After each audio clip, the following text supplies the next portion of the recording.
Bonjour et bienvenue sur la formation Blender, j'espère que vous allez bien. Alors aujourd'hui nous allons voir le nœud qui s'appelle le text to curve. Donc ça veut dire quoi le text to curve?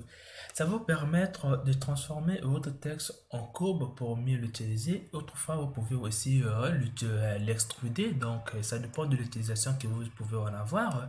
Donc pour cela je vais venir ici, donc je ne vais pas venir dans script, je vais venir ici. Et je vais d'abord y revenir, supprimer ce qui est là et on va créer un autre pour prendre n'importe. On peut prendre un cylindre comme quelque chose de départ ici.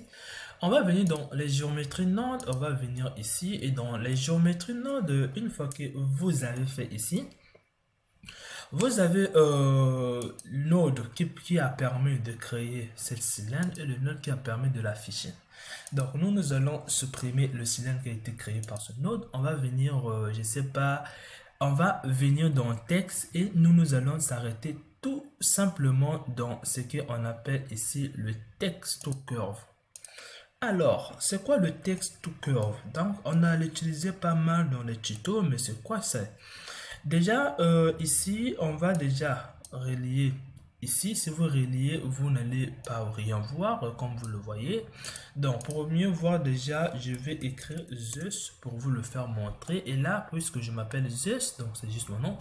Alors, je vais commencer d'abord par les formats de texte que vous en avez sur Blender. Si vous avez plusieurs police d'écriture, vous allez en avoir ici. Si vous en avez pas, vous pouvez venir cliquer ici pour aller chercher une police d'écriture. Donc par moi, par exemple, sur mon Windows, j'en ai déjà plein qui est déjà installé sur mon Windows, donc j'en ai plein. Donc si je prends par exemple ceci simplement, je fais open et là ça change parce que quoi, c'est mon Windows qui a installé ça par moi. Donc vous pouvez aller le télécharger, il suffit juste d'écrire texte sur Google, vous en aurez le nom de votre police. Alors nous avions ici ce qu'on appelle le manière dont votre texte sera affiché. Donc, si par exemple vous prenez le Flow, donc c'est ce qui est par défaut pour utiliser pour les mèches et non pour les courbes ici. Donc, ce sont les paramètres que vous voyez juste par défaut ici. Donc, la longueur. Donc, la différence est seulement avec le paramètre qui sont ici. Donc, le paramètre là, vous allez voir que euh, vous pouvez délimiter la longueur du texte. Une fois que ça atteint cette longueur, ça revient au début. Donc, je vais y revenir. Donc, ici, vous aviez quelque chose qui permet, bon, je vais d'abord commencer par le float. Donc, ici, vous avez la position. Est-ce que vous voulez le placer, je ne sais pas, prendre toute la longueur que vous avez, vous allez mettre ici. Est-ce que vous voulez le placer justement, donc donc ça soit vraiment juste. Est-ce que vous pouvez le placer à gauche? Donc, je ne sais pas comme vous le voyez ici. Ça, c'est à droite. Est-ce que vous pouvez le placer au centre? Donc, ça, c'est au centre. Donc, au centre du curseur 3D. Est-ce que vous voulez le placer à gauche? Et là, comme vous le voyez, ça s'inverse, se place à droite. Alors, une fois que vous avez compris ceci, moi, je prends juste JIT. Bon, je vais prendre Center. Là, vous avez la manière d'afficher. Donc, ça, vous affichez ça vers le bas. Je ne sais pas pourquoi ça se renverse comme ça. Peut-être c'est moi qui vois mal ou pas. Ok. Là, c'est vers le bas. Donc, vous retenez juste l'action et le nom. Donc, ça, c'est vers le bas. Vers le bas et sur le centre. Donc, vers le bas et sur ce centre. Parce que chez nous, là, le bas, ça paraît le haut ici. Donc, je ne sais pas pourquoi c'est en inverse. Ici, vous aviez par exemple le midi, donc le milieu, donc je peux le dire au milieu, donc sur le milieu. Donc vous pouvez avoir quelque chose qui se trouve en haut, donc chez nous ça s'inverse en quelque chose de bas. Comme vous le voyez, donc vous allez utiliser mettons le basse ligne, ça veut dire quoi? Vous allez poser votre texte sur les lignes qui sont ici. Alors, j'espère que vous avez compris ceci. Donc, moi, je vais rester au midi pour être au milieu. Alors, là, vous avez les points de pivot. Je ne vais pas vraiment rentrer en détail dans le point de pivot. Donc, pour cela, ici, vous avez le point de pivot. Il va être le bas à gauche. Donc le bas à droite, ça sera ici vers le point de pivot. Donc vous avez plusieurs points de pivot ici. Donc moi, ce qui est important, c'est d'expliquer ceci. Vous aviez le 16. Le 16 veut dire quoi ici? C'est la taille de votre texte. Donc c'est tout simplement ça.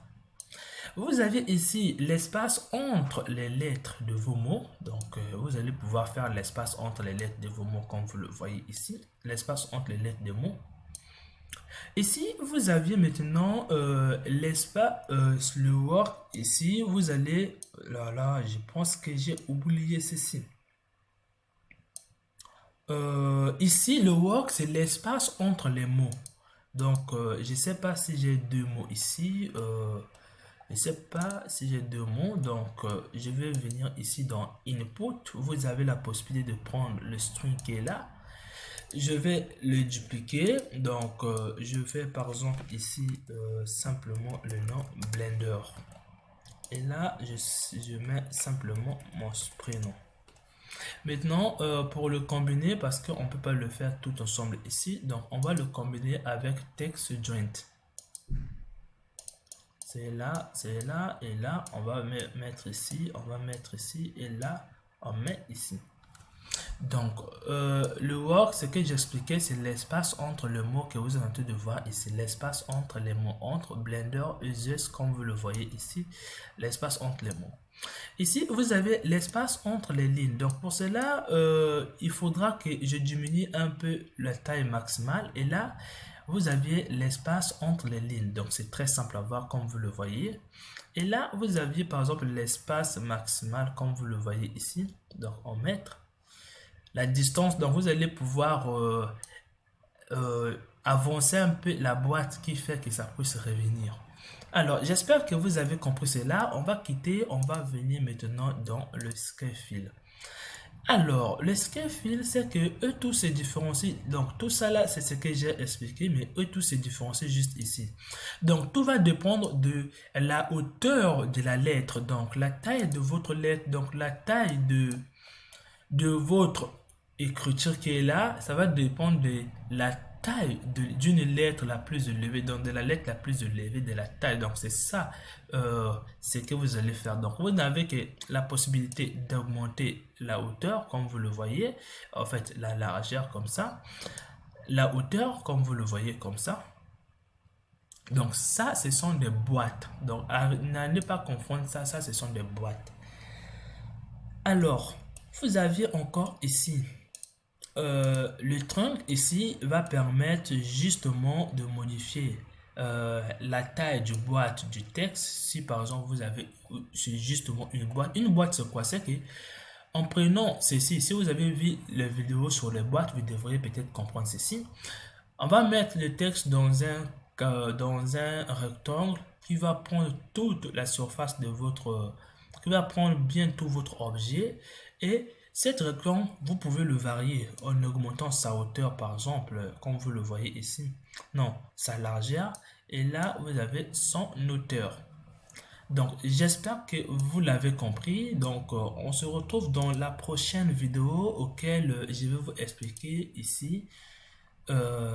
Toujours dans le texte, je vais vous expliquer le value to string.